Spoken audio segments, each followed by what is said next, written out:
اپنی بات کا آغاز کرتا ہوں کہ تمہارا عزم سلامت تمہاری عمر دراز، تمہارا عزم سلامت تمہاری عمر دراز، زمانہ تم سے بڑے کام لینے والا ہے، زمانہ تم سے بڑے کام لینے والا ہے۔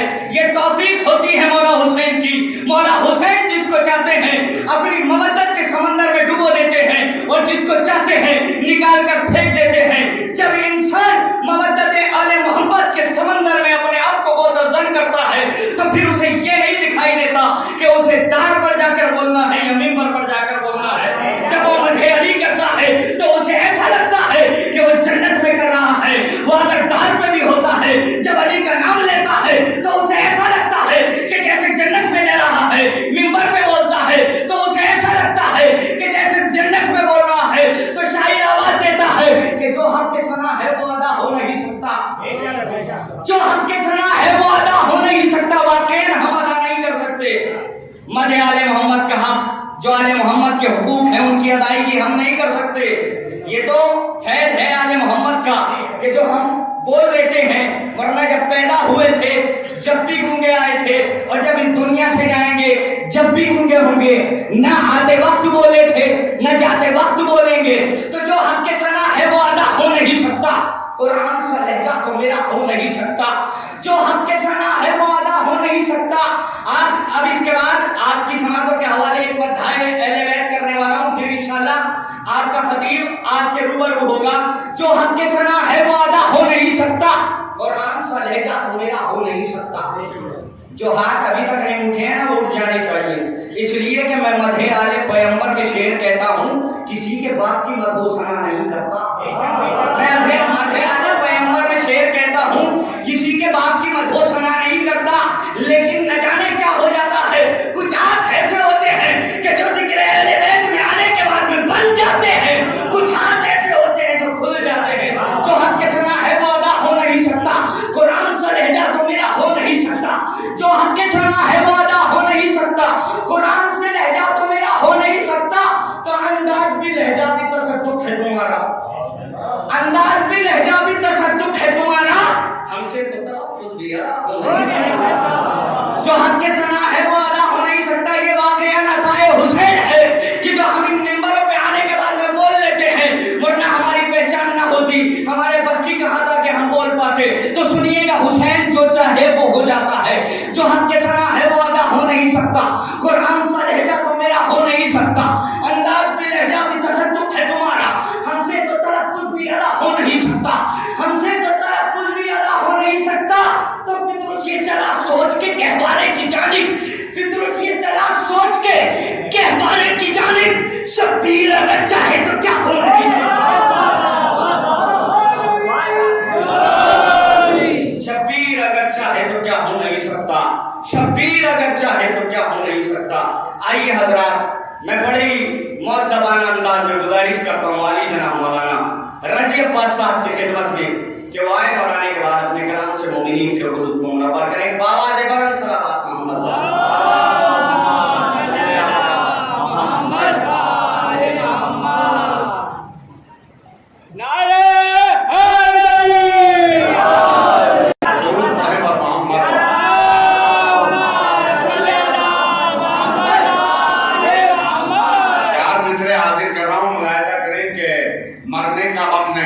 جینے کا شوق کیا، مرنے کا غم نہیں ہے تو جینے کا شوق کیا، جب کربلا ملے تو مدینے کا شوق کیا، مرنے کا غم نہیں ہے تو جینے کا شوق کیا، جب کربلا ملے تو مدینے کا شوق کیا، اور سرکار دو جہاں سے میرا رابطہ تو دیکھ، رشتہ ہو جب لہو سے پسینے کا شوق،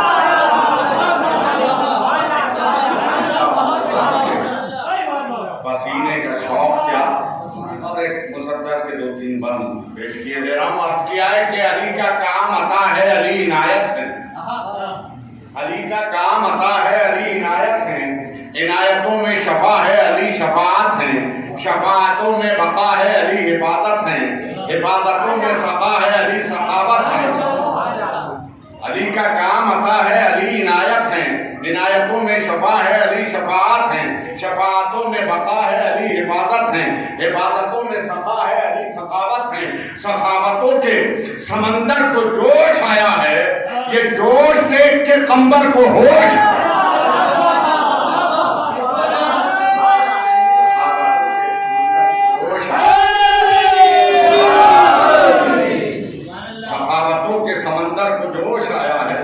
یہ جوش دیکھ کے قمبر کو ہوش آیا ہے۔ علی معامل علم و ہنر شعار علی، شعار فکر و عمل فکر کی پکار علی، پکار حق ہے حقائق کا آبشار علی، ہے آبشار نبوت کا تاجدار علی، ابو تراب ہیں ان سے ہی تاج ملتا ہے، زمین سے ان کی ہی ہم کو اناج ملتا ہے، اناج ملتا ہے۔ اور علی ہیں اصل میں اصل اصول کا مقصد، اصول ہی ہے دعا تو قبول کا مقصد، قبولیت ہے خدا کے حصول کا مقصد، حصول نور علی ہے رسول کا مقصد۔ علی نہ ہوتے تو مقصد ہی فوت ہو جاتا، جہاں نہ ہوتا جہاں حرف موت ہو جاتا، جہاں نہ ہوتا جہاں حرف موت ہو جاتا۔ اور زبان پہ آیا ہے جب جب بھی تیرا نام علی، رضی کی ہو گئی سب مشکلیں تمام علی۔ اور بڑی عمدہ نصیحتیں کی جا رہی تھی، آپ حضرات بڑے سکون سے سماعت کر رہے تھے۔ تو چار مصرے پھر انشاءاللہ آپ کا بہترین خطیب آپ کی سماعتوں کے حوالے ہوگا کہ علی کی بات اگر ہے تو تیغ تولے گا، علی کی بات اگر ہے تو تیغ تولے گا، کسی کے راز شجاعت کو آج کھولے گا، علی کی بات اگر ہے تو تیغ تولے گا، کسی کے راز شجاعت کو آج کھولے گا، زبانِ میثم میں تمار کی قسم دے دو، علی کے عشق میں گونگا ضرور بولے گا، علی کے عشق میں گونگا ضرور بولے گا، علی کے عشق میں گونگا ضرور بولے گا۔ پھر چار مصرے آنے والے خطیب کے استقبال کے لیے، اور آپ کا خطیب آپ کی سماعتوں کے حوالے۔ پڑھ کے نہجے برابر دنیا میں لوگ اچھے ادیب ہوتے ہیں، تیرے خطبوں کا فیض ہے زینب، آج ہم میں خطیب ہوتے ہیں، تیرے خطبوں کا فیض ہے زینب، آج ہم میں خطیب ہوتے ہیں۔ آئیے حضرات، میں گزارش کرتا ہوں بڑے ادب و احترام کے ساتھ عالی جناب مولانا حجت الاسلام والمسلمین محمد عابد صاحب قبلہ مظفر نگری کی خدمت میں کروائیں، اور آنے کے بعد اپنے بیان سے مومنین کے قلوب کو منور کریں۔ ایک بار آواز بلند سلامات۔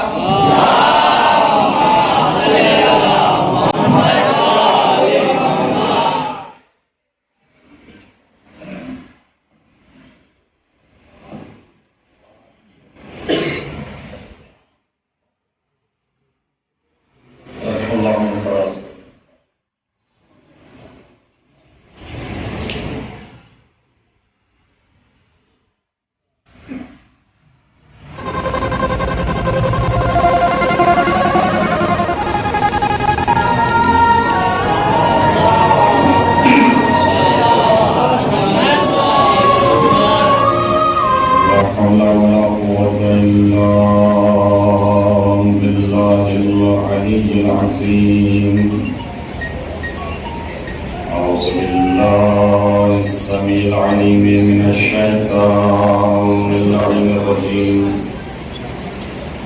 بسم الله الرحمن الرحيم. الحمد لله رب العالمين.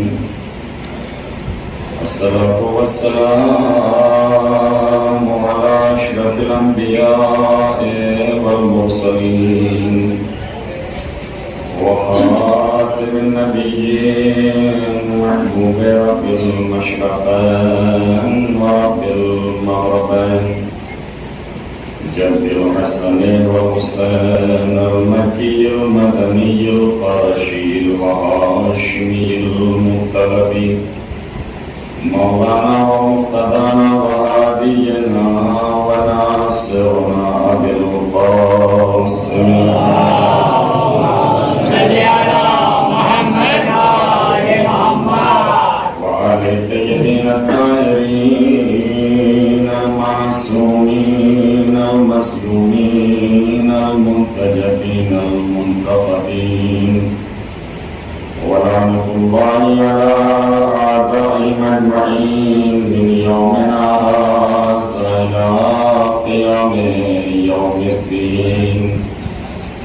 أما بعد فقد قال الله تبارك وتعالى في كتاب مبين بسم الله الرحمن الرحيم وجعلناهم أئمة يهدون بأمرنا وأوحينا إليهم فعل الخيرات وإقام الصلاة وإيتاء الزكاة وكانوا لنا عابدين. صلوات محمد.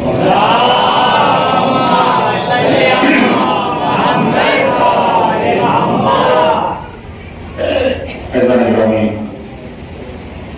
بزرگان قوم ملت، علماء کرام، صاحبان علم و فہم، یہ پروگرام کے جو آپ نے برگزار کیا ہے اور فرش اعضا بچھایا ہے، فرش اعضا کا بچھانا باعث رحمت ہے. جب انسان فرش اعضا بچھاتا ہے، اسی فرش اعضا پر جناب زہرا، انبیاء کرام، ائمہ معصومین تشریف لاتے ہیں. اب آپ اندازہ لگائیے کہ وہ فرش اعضا کتنا بابرکت ہے کہ جہاں پہ ائمہ اطہار تشریف فرما ہو، جہاں پر جناب زہرا تشریف فرما ہو.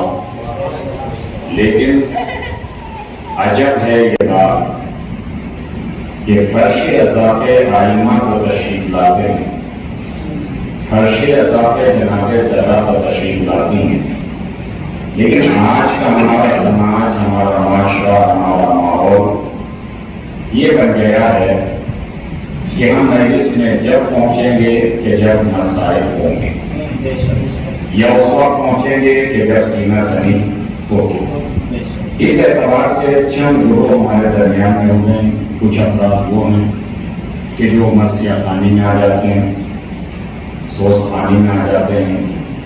کچھ افراد وہ ہیں کہ جب خطیب پڑھتا ہے اس وقت آتے ہیں، جب خطیب آگے تقریر کر لیتا ہے اس وقت تشریف لاتے ہیں، جب خطیب مسائل پہ پہنچ جاتا ہے کچھ اس وقت آتے ہیں. اور ایک وہ ہے کہ جن کا مقصد اور ہدف صرف یہ ہے کہ ہمیں سینہ زنی کرنی ہے. لیکن میں آپ سے ایک سوال کرتا ہوں کہ انسان سینہ زنی کب کرے گا؟ اسے کب احساس ہوگا سینہ زنی کا؟ اسے کب احساس ہوگا ماتم کرنے کا؟ ایسا نہیں کرانی. جب تک انسان مجلس حسین میں بیٹھ کے مسائل حسین پہ گریہ نہیں کرے گا اسے ماتم کا احساس نہیں ہو سکتا. اگر انسان لاکھ سینہ زنی کرتا رہے، لاکھ ماتم کرتا رہے، تو اس کا مطلب یہ ہے کہ انسان وہ عمل عادت کے اعتبار سے کر رہا ہے، فکر کے اعتبار سے. اس سوال میں محمد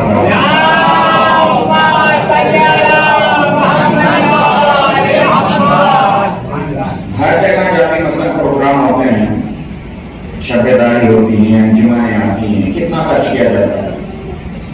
بہرحال مال تو خرچ ہو رہا ہے، لیکن اس کے ساتھ ساتھ کیا آنے والی انجمن کی ذمہ داری فقط یہ ہے کہ اسے ماتم کرنا ہے؟ کیا اس کی ذمہ داری فقط اتنی ہے کہ اسے نوحہ پڑھنا ہے اور اس کے بعد وہاں؟ کیا اس کے لیے لازمی نہیں ہے کہ وہ مجلس حسین میں بیٹھے؟ ایسا نہیں گرامی، اگر یہی کیفیت ہمارے معاشرے اور سماج میں رہی تو اب سے 10 سال کے بعد ہمارے جوان کو یہ پتہ نہیں ہوگا کہ مجلس کیا ہے. کیونکہ جہاں سینوں سے علم خالی ہو جائے گا اب ان میں جرأت نہیں ہوگی کہ وہ کسی سے بحث و مباحثہ کر سکیں، اور نہ ان میں اتنی طاقت ہوگی کہ وہ اپنے دشمن سے نظریں ملا سکیں. لیکن اگر آپ کا سینہ علم سے بھرا ہوا ہے اور آپ فرش اعضا پہ بیٹھنے کے بعد درسگاہ حسینی میں علم حاصل کر رہے ہیں تو پھر چاہے دنیا کی کوئی بھی طاقت آ جائے آپ اس سے کترائیں گے نہیں، اس سے گھبرائیں گے، کیونکہ آپ کا سینہ علم سے بھرا ہوا ہے اور آپ اس کو صحیح طریقے سے جواب دے سکتے ہیں. دیکھیے بالکل آسان سی بات ہے، تشریف فرمائے، آپ نے بھی سنا ہے، میں نے بھی سنا ہے کہ دوسری قومیں یہ کہتی ہیں کہ بھائی شیعوں کے بچوں سے بھی بحث نہ کرنا. یہ کیوں؟ کیونکہ معلوم ہے کہ ان کی درسگاہ حسینی وہ ہے کہ جہاں عمر کی قید نہیں ہے. 70 سال کا بھی وہیں بیٹھا ہے, 5 سال کا بچہ بھی اسی میں بیٹھا ہے. یہ فقط مساوات درسگاہ حسینی میں نظر آتی ہے, ورنہ آپ کہیں بھی چلے جائیں, کسی گردے میں بھی چلے جائیں, بزرگوں کو علیحدہ بٹھایا جاتا ہے, جوانوں کو علیحدہ بٹھایا جاتا ہے, بچوں کو علیحدہ بٹھایا جاتا ہے. مگر حسین کی درسگاہ وہ ہے کہ چاہے بچہ آ جائے, چاہے مالدار آ جائے, چاہے غریب آ جائے, یہاں دل ایک ہوتے ہیں, دلوں میں نفرت نہیں ہوا کرتی. ایک سلام کریں محمد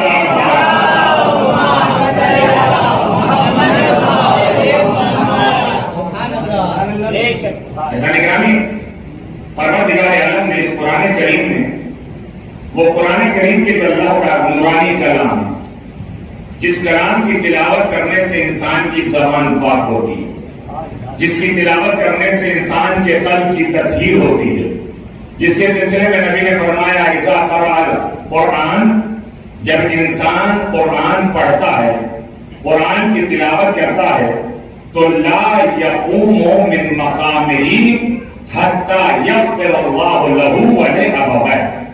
نبی فرماتے ہیں کہ جو انسان قرآن پڑھتا ہے, قرآن کی تلاوت کرتا ہے, جب وہ اپنے مقام سے اٹھتا ہے, تو نبی نے فرمایا کہ وہ اپنے مقام سے اٹھتا نہیں ہے مگر یہ کہ اللہ اس قرآن پڑھنے والے کو اور اس کے والدین کے گناہوں کو معاف کر دیتا ہے. اس کے اور اس کے والدین کے گناہوں کو معاف کر دیتا ہے. کون سا قرآن؟ قرآن صامت, جو بول نہیں سکتا, جو گفتگو نہیں کر سکتا, جو آپ کی بات سن نہیں سکتا, آپ اس سے اگر کچھ کہنا چاہتے ہیں وہ جواب نہیں دے سکتا. مگر اللہ نے قرآن کریم میں اتنی طاقت رکھی کہ اگر آپ کو اولاد چاہیے تو یہ قرآن دے گا, آپ کو مال چاہیے یہ قرآن عطا کرے گا, آپ کو عمر کی زیادتی کی ضرورت ہے تو یہ قرآن عطا کرے گا, آپ کو اولاد کی ضرورت ہے تو یہ قرآن عطا کرے گا. جب اللہ نے قرآن صامت میں اتنے فضائل و کمالات رکھے, اتنی قوت اور طاقت رکھی کہ اولاد کی ضرورت تو یہ دے گا, مال کی ضرورت یہ دے گا, عمر کی زیادتی کی ضرورت یہ دے گا, رزق میں اضافے کی ضرورت تو یہ عطا کرے گا. جب قرآن صامت تمہیں اتنا سب کچھ عطا کر سکتا ہے تو اگر قرآن ناطق کسی کو دے دے عطا کر دے. ایک صلوات دے محمد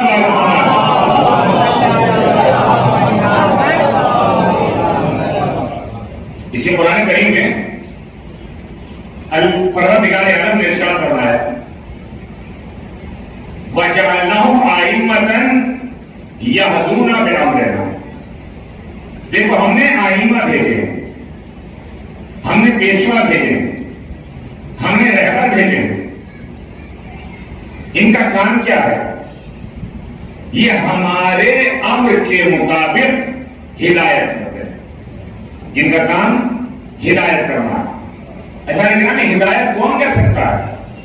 جو خود صاحب ہدایت ہو, جو صاحب ہدایت ہو, لیکن خود جس کی ہدایت نہ ہو وہ کبھی دوسرے کی ہدایت نہیں کر سکتا. ہم ایسے پیشوا اور رہبر کو مانتے ہی نہیں کہ جو منبر پہ آ کے یہ کہے کہ لوگوں اگر میں ٹیڑھا ہو جاؤں تو مجھے سیدھا کر دینا, تو جو ٹیڑھا ہو کے خود سیدھا نہ ہو سکے تو وہ امت کو کیا سیدھا کر پائے. ایک سلامت ہے محمد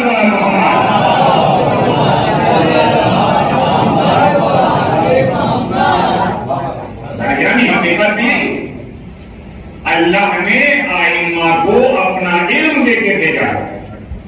یہی وجہ ہے کہ اگر ان سے فرشتے ملائکہ سوال کرتے ہیں تو یہ لا نہیں کہتے, یہ منع نہیں کرتے.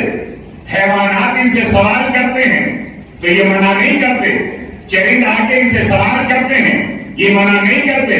انسان ان سے سوال کرتے ہیں یہ منع نہیں کرتے, کیونکہ ان کا علم دنیاوی علم نہیں ہے کہ انہوں نے دنیا میں آنے کے بعد تعلیم حاصل کی ہو. عزیزان گرامی، ہم ایسے کو پیشوا اور رہبر مانتے ہی نہیں ہیں کہ جس سے جو مسئلہ پوچھا جائے تو یہ کہے کہ میں اپنی بیٹی سے پوچھ کے بتاؤں گا. تو جو مسائل بھی اپنی بیٹی سے پوچھ کے بتائے تو وہ تخت خلافت کے مسائل کو کیسے حل کر سکتا ہے؟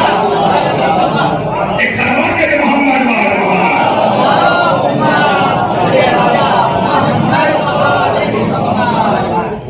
جب خلیفہ دوم نے مولا کائنات سے کہا یا علی، آپ تو ہر سوال کا جواب ایسے دے دیتے ہیں کہ جیسے ہر چیز آپ کی نظروں کے سامنے. مولا فرماتے تمہارے ہاتھ میں کتنی انگلیاں ہیں؟ کہا یا علی میرے ایک ہاتھ میں 5 انگلیاں. مولا فرماتے تم نے غور نہیں کیا، تم نے فکر نہیں کی، تم نے سوچا نہیں. کہا یا علی اس میں بھی سوچنے کی کیا بات ہے؟ یہ ہاتھ تو ہمیشہ نظروں کے سامنے رہتا ہے، تو اس میں سوچنے کی ضرورت نہیں ہے، اس میں فکر کرنے کی ضرورت نہیں ہے. تو مولا کائنات نے فرمایا جس طریقے سے تمہارے ہاتھ کی انگلیاں ہمیشہ تمہاری نظروں کے سامنے رہتی ہے اور تمہیں سوچنے کی ضرورت نہیں ہے، اسی طریقے سے کائنات کا ذرہ ذرہ میری نظروں کے سامنے رہتا ہے، مجھے فکر کرنے کی ضرورت نہیں ہے.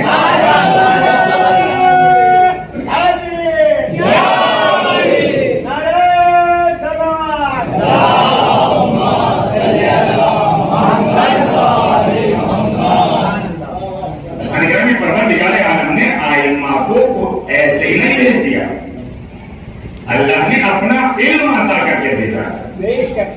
دیکھیے میرے سامنے کی مثال دیتا ہوں میں. آپ نماز پڑھتے ہیں نا جی؟ بولیے نا، آپ تو شرما رہے ہیں. اگر پڑھتے تو بولیے کہ پڑھتے ہیں نماز، اور نہیں پڑھتے تو غلط بات ہے. فکر ہے بھائی نماز پڑھتے ہیں آپ، ایک دن کی آپ 17 رکعت نماز پڑھتے ہیں 25 کتنی؟ 17 رکعت واجب آپ 17 رکعت نماز پڑھتے ہیں. اگر ایک فاسق و فاجر مسجد میں آ جائے اور آپ سے کہہ میں نماز پڑھ رہا ہوں، آپ میرے پیچھے نماز پڑھیں گے؟ آپ یہ توجہ کیجیے گا بھائی، آپ نماز پڑھیں گے؟ کہا نہیں. کبھی کیوں؟ کہا پیش نماز کے لیے امام جماعت کے لیے کچھ شرائط ہے. با علم ہونا چاہیے، با تقویٰ ہونا چاہیے، با کردار ہونا چاہیے، صاحب علم ہو، اور جو مہم شرط ہے وہ یہ ہے کہ نماز پڑھانے والا حلال زادہ ہونا چاہیے. جو مہم شرط ہے وہ یہ ہے کہ نماز پڑھانے والا حلال زادہ ہونا چاہیے، اس لیے کہ حرام زادہ فاسق بھی ہوتا ہے اور فاجر بھی ہوتا ہے. ایک صلوات ہے محمد وعلی محمد.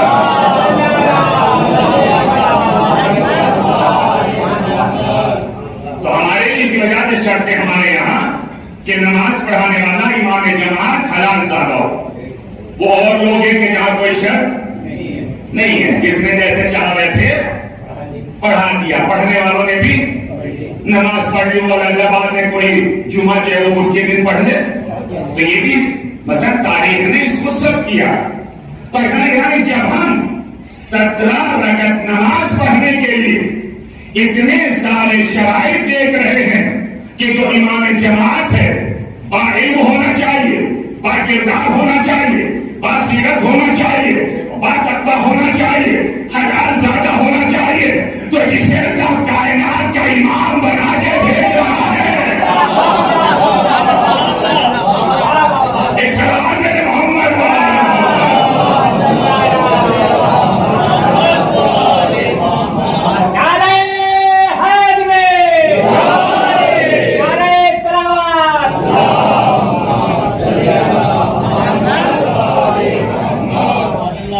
اللہ کائنات کا امام بنا رہا ہے.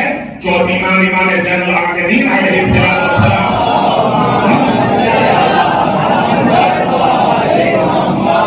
امام فرماتے ہیں کہ امام کی شرط یہ ہے اعلم الناس، اس کا علم لوگوں سب سے زیادہ ہو، وہ امام ہوتا ہے۔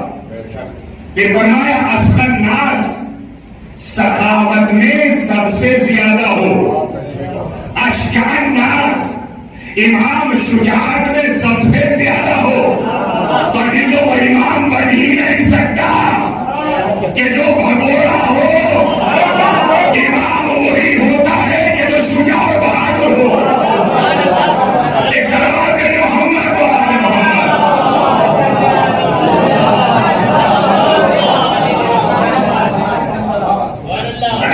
ہم لاکھ اپنا امام بنا لیں کسی کو، لاکھ ہم جانشین رسول تیار کر لیں، مگر حقیقی جانشین رسول وہی ہے کہ جن کا کردار نبی کا کردار ہے، جن کی سیرت نبی کی سیرت ہے، جن کا اخلاق نبی کا اخلاق ہے، جن کا علم نبی کا علم ہے۔ تو ایسا نگرانی یاد رکھیے گا، یہی تو وجہ ہے کہ شب ہجرت بستر رسول پہ رسول نے اپنے بستر پہ کسی ویسے کو نہیں سنایا، اسے سنایا کہ تاکہ ساری رات دیکھنے والے یہ نہ پہچان سکے کہ سونے والا ابھی سو رہا ہے یا رسول سو رہا ہے۔ اس صلوات محمد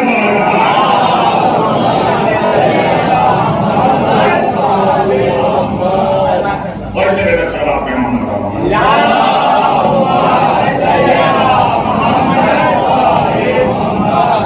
تو امام بتاتے ہیں کہ عادل الناس، امام کی شرط ہے کہ وہ سب سے زیادہ عادل ہو، اس کی عدالت یہ نہیں کہ رشتے دار کو دیکھا تو اس کی طرف ہو جائے، کسی ایسے کو دیکھا تو اس کی طرف حق بات کہنا شروع کر دیا، نہیں۔ عدالت یہ ہے کہ جو حق ہے بیان کرو، جو کریں عدالت یہ ہے کہ جو حق ہے وہ بیان کرو، اب اس میں چاہے اپنا ہو چاہے غیر ہو۔ یہی تو وجہ ہے کہ جب پیغمبر اکرم نے ایک اونٹ خریدا 400 درہم، یہودی کہتا ہے، نبی نے اسے پیسے دے دی، نبی نے کہا میں نے تجھے رقم دے دی ہے، اونٹ میرے سپرد کر دے۔ یہودی کہتا ہے کہ آپ نے مجھے رقم کسے جھٹلا رہا ہے؟ جو صادق بھی ہے، جو امین بھی ہے، جسے دشمن بھی صادق و امین مانتے ہیں، تو یہ یہودی انہیں جھٹلا رہا کہ نہیں آپ نے مجھے رقم نہیں دی۔ مسئلہ یہاں تک بڑھا کہ نبی نے فرمایا کہ چلو ٹھیک ہے، اب عدالت کا مسئلہ ہے، جو کوئی اب آئے گا کیا تو اس بات کے لیے راضی ہے کہ وہ ہمارے درمیان میں فیصلہ کر دے؟ وہ یہودی کہتا ہے کہ ٹھیک ہے۔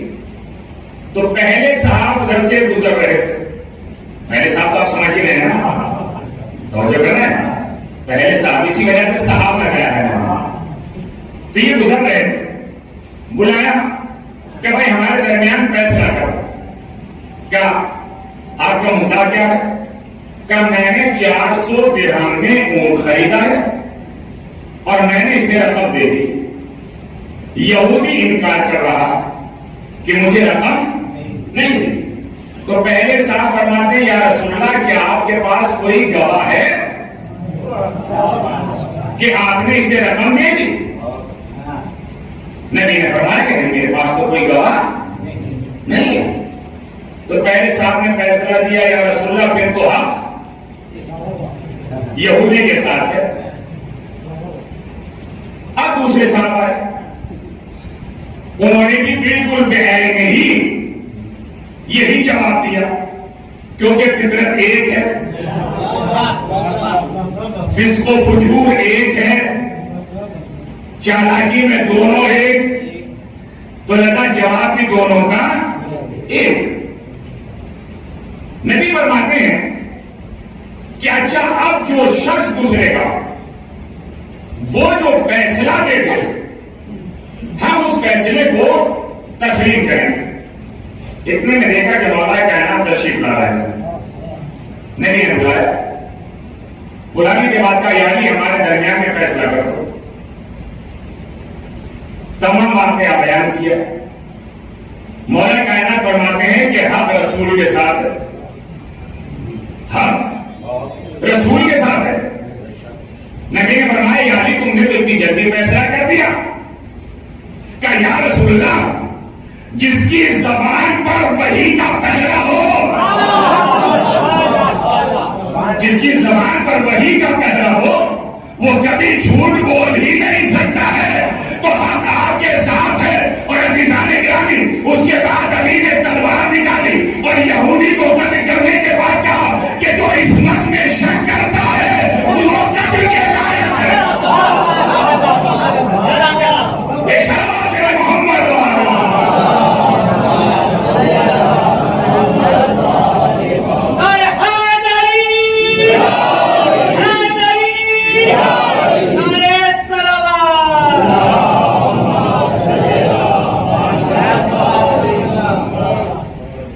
عصمت میں شک کرے اور پھر فکر کے بارے میں شک، تو آپ اندازہ لگائیے کہ وہ خلافت کے لائق نہیں، بلکہ ان کا تو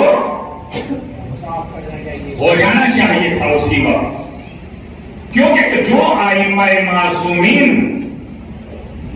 جن کی زبانوں پر اللہ کی وحی کا پہرا اور جن کے لیے قرآن مدح سرائی کر رہا ہے وَمَا تَشَاءُونَ إِلَّا أَن يَشَاءَ اللَّهُ، یہ تو وہی چاہتے ہیں کہ جو اللہ چاہتا ہے۔ اس کا مطلب یہ اہل بیت کی مشیت اللہ کی مشیت ہے، اہل بیت کا ارادہ اللہ کا ارادہ ہے، جو اللہ کا ارادہ ہے وہی اہل بیت کا ارادہ ہے۔ اب اگر یہ کسی کو اپنی باتوں سے نکال دے تو اللہ کی مرضی۔ اب اگر رسول کسی کو کاندھوں پہ اٹھا کے دکھا دے، ایک سلام کے محمد وآل محمد،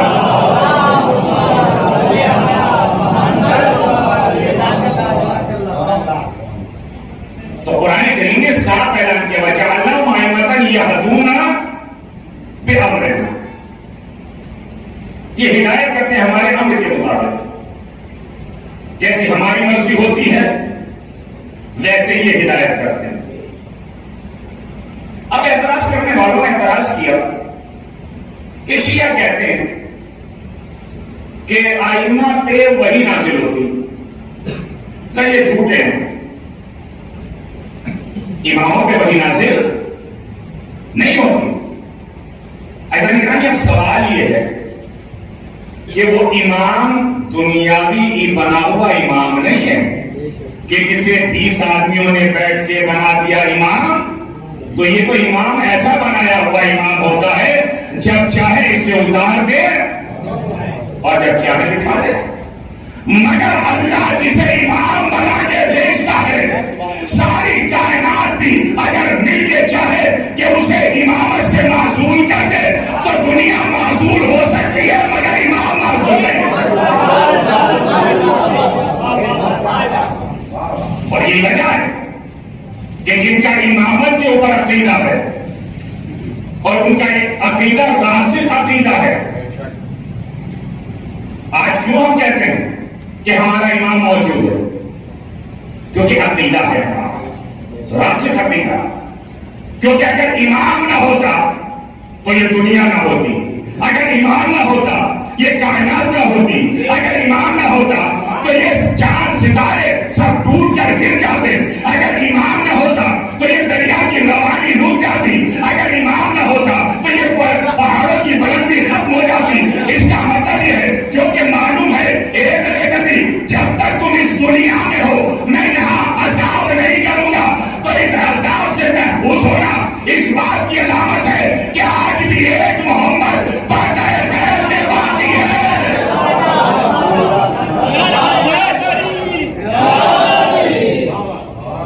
اسی طرح سے تو نبی نے فرمایا کہ ورنہ محمد،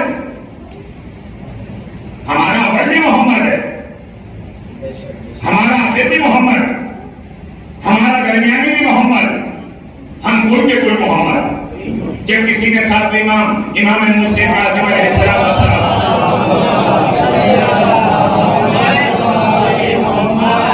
ویسے دیکھو گرمی تو بہت ہو رہی ہے پر صلوات کی گرمی کم ہے۔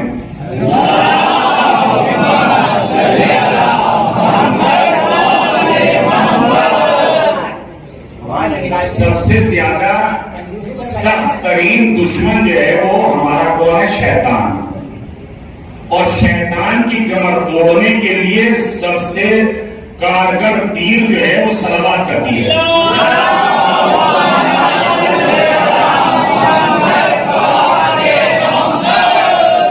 ابھی مولانا صاحب نے ایک چیز کی طرف اشارہ کیا تھا کہ آپ اپنی آوازوں کو سینوں میں محدود نہ کیجیے. یہ آواز آپ کو حق بیانی کے لیے دی گئی ہے، باطل بیانی کے لیے نہیں دی گئی. اور حق بیانی یہ ہے کہ آل محمد پہ صلوات پڑھنا، کیونکہ آپ اپنی آواز کا استعمال حق بیانی کے لیے کریں گے تو آپ سے اللہ بھی راضی ہوگا، اہل بیت بھی راضی ہوں گے. اور مولانا صاحب نے اشارہ کیا کہ کم سے کم کچھ نہیں تو سبحان اللہ کہتے. سبحان اللہ اللہ کی تسبیح. اللہ پاک و پاکیزہ ہے، وہ سبحان ہے، وہ بے نیاز ہے. کیا ہم پرندے سے بھی گئے گزرے کہ جب تیتر جو ہے اپنی آواز نکالتا ہے تو اللہ کی تسبیح کر کے کہتا ہے سبحان. یہ میرے معبود تو ہر چیز سے بے نیاز، تو پاک و پاکیزہ. اور اسی وجہ سے روایت میں کہ جب انسان اپنی زبان سے سبحان اللہ کہتا ہے تو پروردگار عالم فرشتے کو کہتا ہے جاؤ جلدی سے، میرے بندے نے سبحان اللہ کہا ہے، اس کے سبحان اللہ کو لو اور لینے کے بعد اسے ایک پرندہ پیدا کرو اور پرندہ خلق کرنے کے بعد اسے قیامت تک کے لیے آزاد کر دو اور اس سے کہہ دو کہ سبحان اللہ کہنے والے کے لیے قیامت تک استغفار کرتا رہے. اب دیکھیں تجارت کا طریقہ میں نے آپ کو بتا دیا ہے. اب تجارت میں گھاٹا یا فائدہ یہ آپ کا کام ہے. ایک صلوات دے دیں محمد گرامی.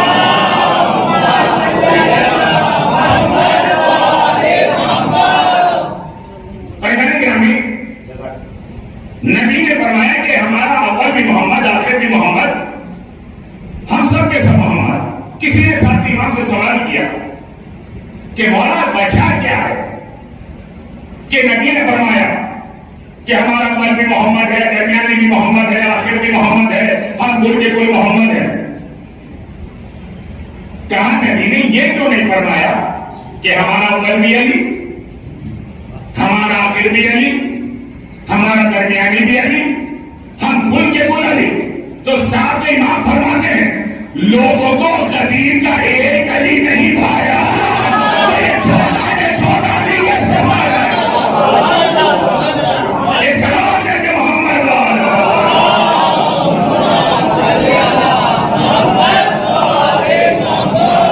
آنے والا پردے سے جب آئے گا، ہر گھر میں غازی کا علم لہرائے گا.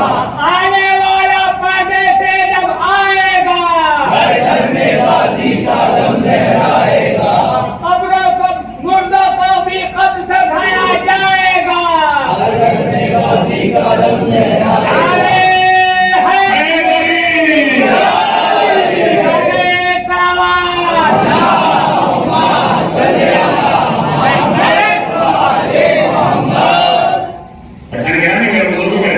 اللہ نے ائمہ کو اختیار دے کے بھیجا. انہیں زندگی کا بھی اختیار، انہیں موت کا بھی اختیار. یہ تکبیر کہیں تو زندہ مردہ بن جائے اور یہ ٹھوکر مار دیں تو مردہ زندہ ہو جائے. تو کائنات لائے تو کوئی ایسا رہبر کہ کس نے کسی کو زندہ کیا ہو، کسی کو موت دے دی ہو. یہ اللہ نے اہل بیت کو اختیار دے کے بھیجا ہے تاکہ دنیا سمجھ جائے کہ یہ میرے بنائے ہوئے جانشین، میرے بنائے ہوئے خلیفہ، میرے بنائے ہوئے امام تم جیسے نہیں ہیں. اے دنیا والوں، نبی کو اپنے جیسا کہنے والوں کم سے کم ایک مکی ہی زندہ کر کے دکھا دو. مگر قدرت نے انہیں اتنی طاقت دے کر بھیجا ہے یہ مردے بھی زندہ کر دیتے ہیں، یہ سوکھی لکڑی کو بھی حیا بنا کر دیتے ہیں. ایک سلام دے محمد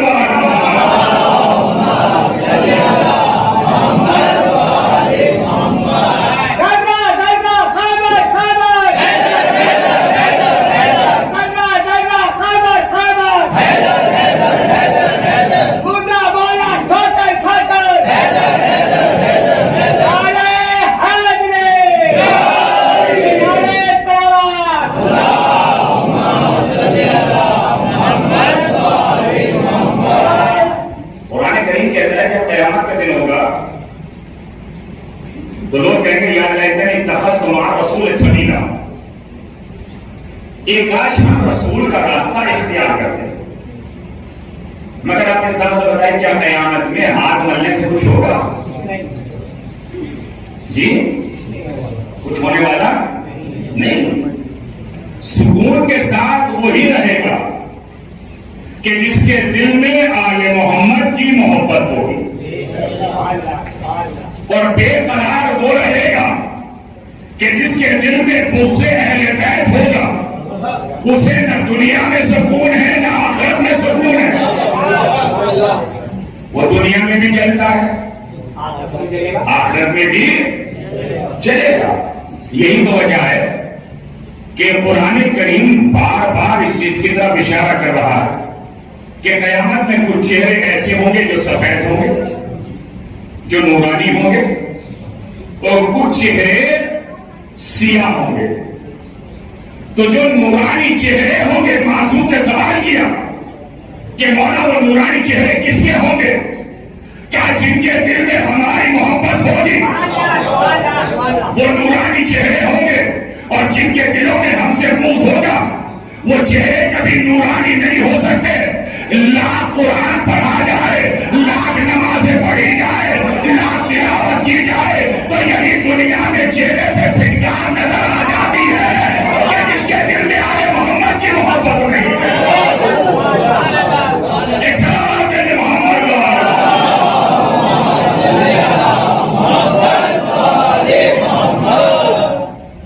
سنگرانی میرے بزرگ کو میرے جوان حضرت یار عالم نے آئمہ کو ہدایت کے لیے بھیجا، لیکن کیسی ہدایت؟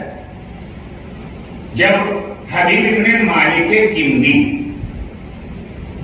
یہ وہ شخص ہے کہ جو تھوڑا مالدار تھا. اصل مالداری کا بھی ہونا ایک بہت بڑا کمال ہے.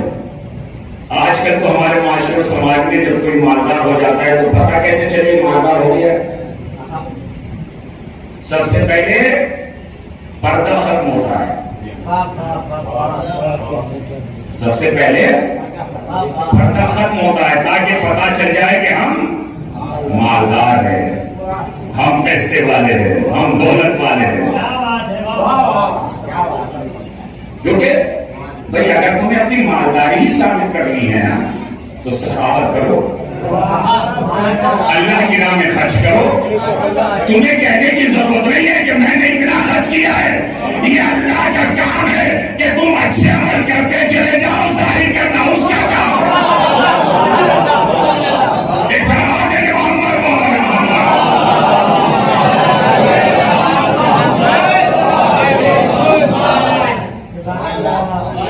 جناب لقمان نے ایک جملہ بہت اچھا فرمایا کہ مولا کائنات نے بھی چیز کی طرف اشارہ کیا. فرمایا کہ کبھی بھی نئے نئے مالدار سے قرض مت لینا، نئے نئے مالدار سے قرض مت لینا.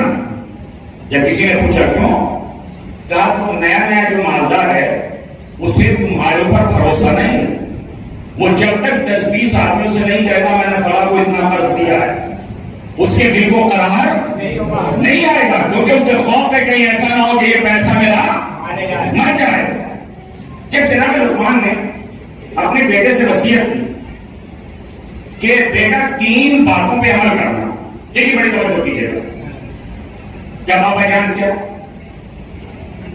پہلی بات یہ ہے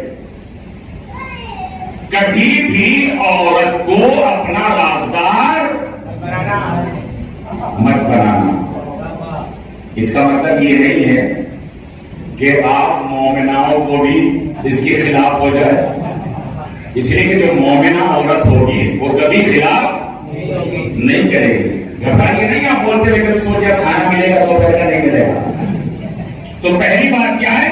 جناب لقمان اپنے بیٹے سے فرماتے ہیں کہ کبھی بھی عورت کو اپنا رازدار مت بناؤ، ورنہ وہ سرے عام تمہاری عزت کو پامال کر دے.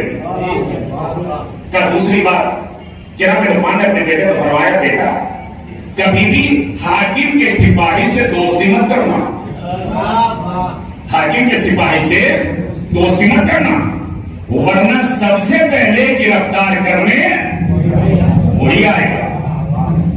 کیا تیسری بات یہ کہ کبھی بھی نئے مالدار سے قرض مت لینا, ورنہ وہ سرے بازار تمہاری عزت کو نیلام کر دے گا. جناب لقمان کے بیٹے نے سوچا کہ جو میرے بابا نے باتیں فرمائی ہیں میں اس کا تجربہ کروں. اس نے ایک بکری کو ذبح کیا اور ذبح کرنے کے بعد اسے ایک گٹے وغیرہ میں بوری میں بند کیا اور بند کرنے کے بعد گھر آ گیا. گھر آ کے زوجہ سے کہا کہ وہ غضب ہو گیا, میری بھی فلاں سے لڑائی ہو گئی تھی اور میں نے اسے قتل کر دیا. کیا کرنا چاہیے, کیسے کرنا چاہیے؟ اور ظاہر سی بات ہے زوجہ رحم دل ہوتی ہے, اس ٹائم تو رحم آ ہی جاتا ہے. کہا ٹھیک ہے یہی گھر میں جیسے دفن کر دیتے ہیں. جناب لقمان کے بیٹے نے کہا کہ کسی سے بتانا نہیں. کہا نہیں میں کیوں بتاؤں گی. اس کے بعد جو ہے ایک حاکم کے سپاہی سے دوستی, اتنی دوستی بڑھی کہ کھانا پینا سب روزانہ گھر پہ آ رہا. تیسرے سے قرض لیا. جب قرض لیا تو ایک دن جو ہے بیوی اور شوہر میں کچھ ٹنڈن ہو گئی, جھگڑا ہو گیا. زوجہ نے اپنی آستین الٹ کے کہا کب میں جا کے حاکم سے شکایت کروں گی کہ تم نے فلاں کا قتل کیا ہے. اب جب سر گھومتا ہے نا آپ لاکھ سمجھائیے. مولا کائنات نے ایسے نہیں فرمایا کہ نام رسول کو جو کر رہے ہیں. جب سر گھوم جاتا ہے گئی حاکم کے پاس. جانے کے بعد کہا کہ میرے شوہر نے فلاں کا قتل کر دیا. کہا اچھا. حاکم نے کہا کون لائے گا اسے گرفتار کر کے. تو یہ جو روزانہ چائے پیتا تھا, تو جو کر رہے ہیں یہ جو روزانہ آگے روز کھانا کھاتا تھا, یہ سب سے پہلے آگے بڑھ کے کہتا ہے بادشاہ میں لے کر آؤں گا. یہ آیا, اس نے اس کو گرفتار کیا اور لے کے جانے لگا. جب بازار سے گزرنے لگا کہ جس سے قرض لیا تھا اس نے سرے بازار اس کا دامن پکڑ لیا اور پکڑنے کے بعد کہا کہ میرا قرض دے. اسے حاکم کے پاس لے جایا گیا. حاکم نے کہا کہ میں تمہیں قتل کیا کسی کو؟ کہا نہیں میں نے کسی کا قتل نہیں کیا. اب زوجہ کہتی ہے کہ یہ دیکھیں جھوٹ بول رہا ہے, اس نے قتل کیا فلاں جگہ دفن کر دیا, جاؤ لے کر آؤ. اس کو کھولا گیا. جناب لقمان کے بیٹے نے کہا کہ اسے وہاں مت کھولا جائے, یہاں بھرے دربار میں اس کو کھولا گیا. لایا گیا, اس کو کھولا گیا, دیکھا تو اس میں بکری ذبح کی ہوئی پڑی. بادشاہ نے کہا ماجرا کیا ہے؟ جناب لقمان کا بیٹا کہتا ہے بادشاہ سلامت, میرے بابا نے 3 نصیحتیں کی تھی اور میں نے چاہا کہ ان 3 نصیحتوں کا تجربہ کروں تو تینوں نصیحتیں بالکل صحیح نکلی. کیا میں نے اپنی زوجہ کو رازدار بنایا, اس نے میری عزت کو پامال کر دیا. میں نے میرے سپاہی کو اپنا دوست بنایا, اس نے سب سے پہلے آ کے مجھے گرفتار کیا اور میں نے اس سے قرض لیا, اس نے سرے بازار میری عزت کو نیلام کر دیا. تو عزیزان گرامی یاد رکھیے, جو اہل بیت سے منسلک ہو جاتا ہے وہ کسی کی عزت کو پامال نہیں کرتا ہے. ایک صلوات ہے محمد کو.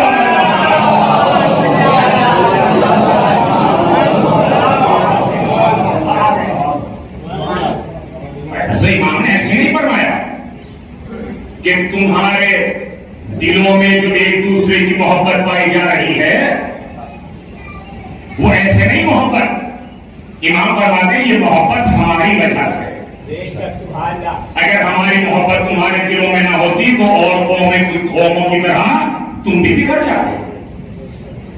اور دس امام فرماتے ہیں کہ ہمارا چاہنے والا, ہمارا شیعہ وہ ہے کہ جو ہمارے علم کو نشر کرے, ہمارے علم کو نشر کرے. بھائی کیسے نشر کرے گا؟ جب انسان مجلس میں آ کے بیٹھے گا تو علم اہل بیت کو سنے گا, آئمہ کے اقوال کو سنے گا. امام فرماتے ہیں سننے کے بعد اپنے سینے میں محدود نہ کرے, جب مجلس سے اٹھ کے جائے اپنے گھر والوں کو سنائے, اپنے عزیز و قائد کو سنائے, اپنے دوستوں کو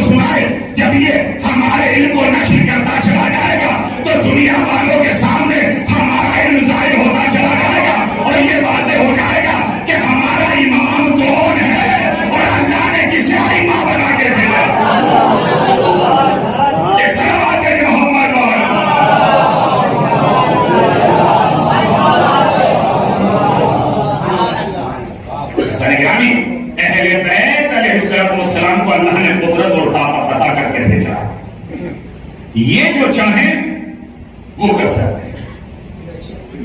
ان کے اختیار میں سب کچھ ہے، ہر چیز پر ان کا اختیار. یہی تو وجہ ہے کہ جب بھی آپ یا علی مدد کہتے ہیں، ہزاروں کلومیٹر سے آپ نے آواز دی، مگر نجف میں سونے والا علی ہر جگہ پہنچ جاتا ہے آپ کی مدد کے لیے. جب ایک دن جناب ابوذر آتے ہیں، چہرہ اداس، چہرے پر ہوائیاں، مولا کہنا فرماتے کیا بات ہے؟ کہ ہمارا کئی دن سے فاقے گزر رہے، کچھ عطا کر دیجیے. گھر کے قریب ہی ایک ڈھیلا پڑا ہوا تھا. امام فرماتے ہیں ابوذر اس کو اٹھا لو یا علی کہہ کر. ابوذر نے اس کو اٹھایا، تھا مٹی کا ڈھیلا، مگر حکم کس کا تھا؟ ابو تراب کا. کسی حکم تھا تراب کو. اس نے اپنا ترابی لباس اتارا اور وہ ڈھیلا سونے کا بن گیا. امام فرماتے ہیں ابوذر لے جاؤ.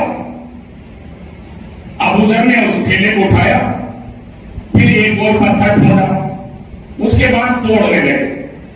جتنی ضرورت تھی اتنا لے لیا. ہم سوال کوئی ہوتا، چاہے کوئی بھوکا مرتا رہے ہمیں تو مل جانا چاہیے، پہنچ جانا چاہیے. ابوذر نے توڑا، تھوڑا سا لیا، باقی ڈال دیا. علی کہتے ہیں ابوذر سمجھے گا، تمہارے کام آئے گا. کیا یعنی جتنے مجھے ضرورت تھی اتنا میں نے لے لیا ہے. کیا ابوذر کل کام آ جائے گا؟ ابوذر کہتے ہیں مولا کل کی فکر وہ کرے گا کہ جس کے پاس آپ کیسا امام نہ ہو. جس کے پاس آپ کیسا امام نہ ہو کل کی فکر وہ کرے گا.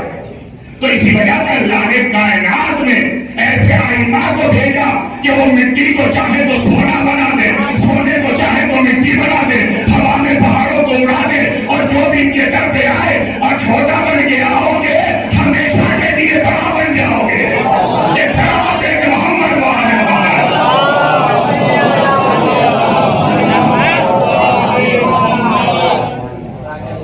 ایسا نہیں میرے بزرگوں میں جناب سب سے زیادہ جو دشمنی تھی اہل بیت سے وہ اس وجہ سے تھی کہ اللہ نے انہیں سارے فضائل و کمال کیوں عطا کر دی. عزیز و ظلم کی ایک حد ہوتی ہے. ایسا ظلم کبھی آپ نے نہیں دیکھا ہوگا کہ 6 مہینے پہ بھی بچے کے 6 مہینے پر بھی بہن نہ کیا تھا. آپ نے ایسا ظلم نہیں دیکھا ہوگا کہ 18 سال کے جوان کے سینے میں بچے کا لکھا. ایسا نہیں. جہاں کہیں بھی مجلس حسین ہوتی ہے کوئی آئے یا نہ آئے مگر جنت البقیع سے شکستہ پہلو چلی آتی ہے. کوئی آئے یا نہ آئے مگر شام سے دکھیاری زینب چلی آتی. جب ذاکر مسائل بیان کرتا ہے گریہ کرنے والے گریہ کرتے تو زینب ماں سے کہتی ہے اے اماں یہ سب کیوں رو رہے ہیں؟ زہرا فرماتی ہے میری بیٹی یہ سب میرے حسین کو رو رہے ہیں. زینب رو کے کہتی اماں جب یہ سب روتے ہیں تو کیا کوئی انہیں تماچے نہیں لگاتا؟ کیا انہیں کوئی تازیانے نہیں مارتا؟ اے اماں جب میں رونا چاہتی تھی کبھی میرے تازیانے لگے کبھی میرے درے لگائے گئے. جیسا اللہ خیر جزاک عجز و پرسہ دینا ہے، گھٹ کر پرسہ نہ دیجیے. آج رونے پہ پابندی نہیں، کوئی تماچے نہیں لگائے گا، کوئی تازیاں نہیں لگائے گا. آج ہی سمجھیں گے ہم. جب اسیروں کو لے جایا جانے لگا تو زینب کی نظر لاش حسین پہ پڑی. زینب نے اپنے کو اونٹ سے گرایا. زینب گھٹنیوں کے بل چلتی ہوئی لاش حسین کے قریب آئی. آپ اندازہ لگائیے، تصور کیجئے کہ جس کے ہاتھ پسے گردن بندھے ہو اس کا چلنا کتنا مشکل ہوتا ہے. ہائے زینب گھٹنیوں کے بل چلتی ہوئی لاش حسین کے قریب آئی. ایک مرتبہ مدینے کا زینب نے رک کیا، رک کر کے کہتی ہے میرے نانا آپ مدینے میں آرام کر رہے ہیں، مگر آپ کا نواسا حسین خاک کربلا میں خون میں غلطہ پڑا ہے. زینب کہتی ہے نانا آپ نے حسین کے گلے کے بوسے لیے، نانا آپ نے حسین کے سینے پہ بوسے دیے، نانا اپنے حسین کے بازوؤں کے بوسے لیے.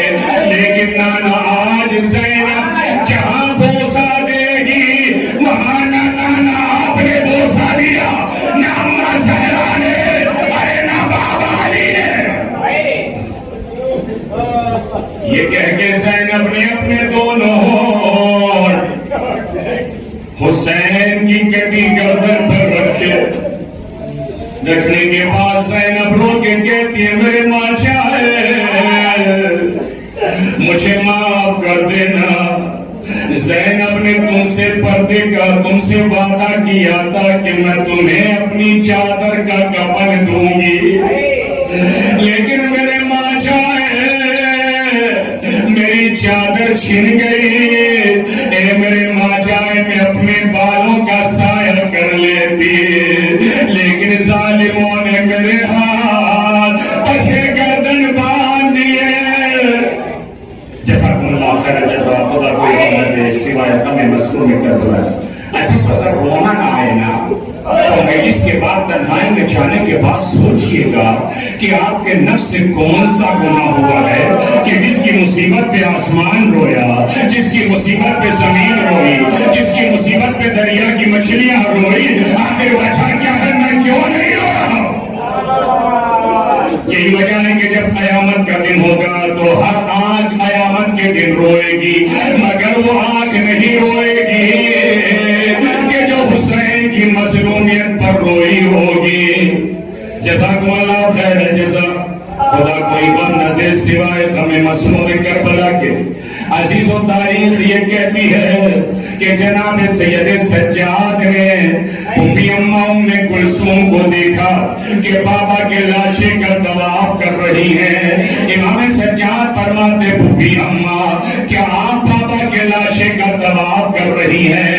ایک مرتبہ ام کلثوم فرماتی ہے نہیں میرے لال سجاد، میں طواف نہیں کر رہی ہوں بلکہ چاروں طرف گھوم کے دیکھ رہی ہوں کہ حسین کا بدن ارے کسی جگہ زخموں سے خالی ہو تاکہ میں ان جگہ بوسا دے سکوں. مگر میرے لال سید سجاد کوئی حصہ زخموں سے خالی نہیں. جب عزیزان گرامی یہ لٹا ہوا قافلہ بازار شام و کوفہ پہنچا، دیکھا کہ بازار سجے ہوئے. سہیل آپ کا صحابی رسول کا صحابی داخل ہوتا ہے، دیکھا کہ بازار سجے ہوئے. کسی سے پوچھا کہ کیا اس شہر میں کوئی عید ہے؟ بتانے والے نے بتایا کوئی عید نہیں ہے. اسے ایک طرف لے جا کے کہتا ہے سہیل فاطمہ کا پھرا کر اجڑ گیا، نبی کا نواسا حسین مارا گیا. یہی وجہ ہے کہ امام زمانہ فرماتے میرا سلام ہو میرے جد مظلوم پر کہ جنہیں پسے گردن سے ذبح کیا گیا.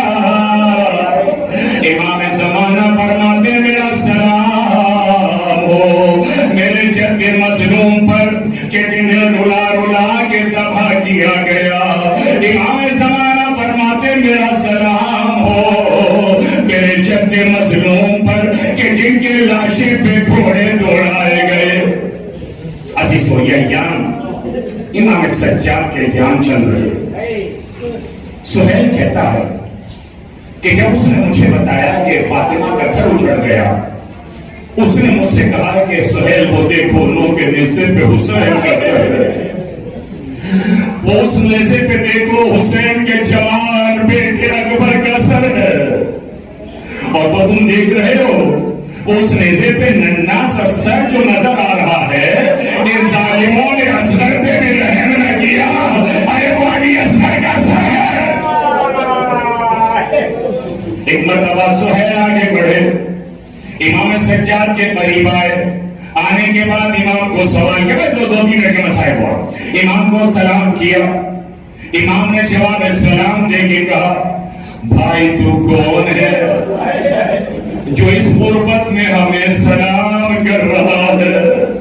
ہمیں تو کوئی سلام کرنے والا بھی نہیں. ہم کسی کو سلام کرتے ہیں تو کوئی جواب نہیں دیتا. سہیل کہتے مولا میں آپ کے نانا کا صحابی سہیل ہوں. امام نے دعائیں دی. سہیل کہتے کہ میرے مولا اگر کسی چیز کی خواہش ہو تو بیان کر دیجئے. امام سجاد فرماتے سہیل اگر تیرے پاس کچھ درہم و دینار ہو تو ان نظامبرداروں کو دے دے, ان سے کہہ دے کہ سروں کو لے کر آگے چلے جائے تاکہ تماشائی ارے سروں کو دیکھنے میں مشغول ہو جائے اور میری ماں بہنوں کا پردہ. جزاکم اللہ خیر الجزا. سہیل آتے ہیں نظامبرداروں کے پاس, انہیں درہم و دینار دی. آج امام کی خدمت میں مولا میں انہیں درہم و دینار دے آیا. وہ نیزہ لے کر آگے بڑھ گئے. سہیل کہتے ہیں کہ مولا اگر کوئی اور خواہش ہو تو بیان کیجیے. امام سجاد فرماتے ہیں سہیل جب پیچھے چلا جا, اونٹ کی ننگی پیٹھ پر میری پھوپھی اماں سوار ہے. جب میری پھوپھی اماں سے پوچھ لے. عزیز و سہیل جانے لگا. ایک مرتبہ امام نے نہیں سی آواز دی سہیل جا تو رہا ہے مگر گردن جھکا کے جا رہا, اس لیے کہ میری پھوپھی اماں ارے بہن اثر ہے. سہیل زینب کے اونٹ کے قریب گئے. جانے کے بعد بیوی کو سلام کیا. شہزادی زینب فرماتی ہے کہ بھائی تو کون ہے جو اس غربت میں ہمیں سلام کر رہا ہے؟ سہیل کہتے ہیں شہزادی میں آپ کے نانا کا صحابی سہیل ہوں. سہیل کہتے ہیں شہزادی اگر کسی چیز کی ضرورت ہو تو بتا دیجئے. زینب کا دل بھر آیا, غیرت عباس یاد آئی. ارے عباس کو یاد کر کے کہا اے میرے غیرتدار بھائی اگر تو ہوتا